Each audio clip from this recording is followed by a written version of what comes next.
হাসরের ময়দানে জাহান্নামকে যখন আনবে, ওয়াজিআ ইয়াউমা ইদিম বিজাহান্নাম, আল্লাহ তাআলা কোরআনে বলছেন হাসরের ময়দানে ফেরেশতারা জাহান্নামকে টেনে হাসরের মাঠে নিয়ে আসবে। এই যে এখানে যেরকম আমরা বসছি, মনে করেন এখানে আনছে আইনা দাঁড় করাইছে, ঠিক এরকম টেনে আনবে। 70,000 আগুনের শিকল দিয়া বেঁধে জাহান্নামকে আনা হবে।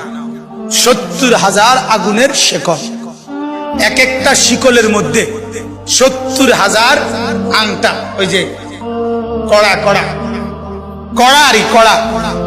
শিকল বানায় কি দিয়া, কড়া একটা একটা লাগাইয়া না, এক একটা শিকলে 70,000 কড়া, এক একটা কড়া 70,000 ফেরেশতা ধরবে।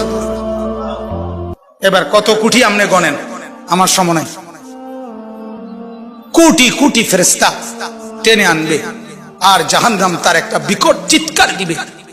এক চিৎকারে পুরা হাসরের ময়দানের সবাই চিৎকার দিয়া উঠবে, ইয়া রব্বি নাফসি নাফসি, আল্লাহ আমাকে মাফ করেন, আমাকে মাফ করেন।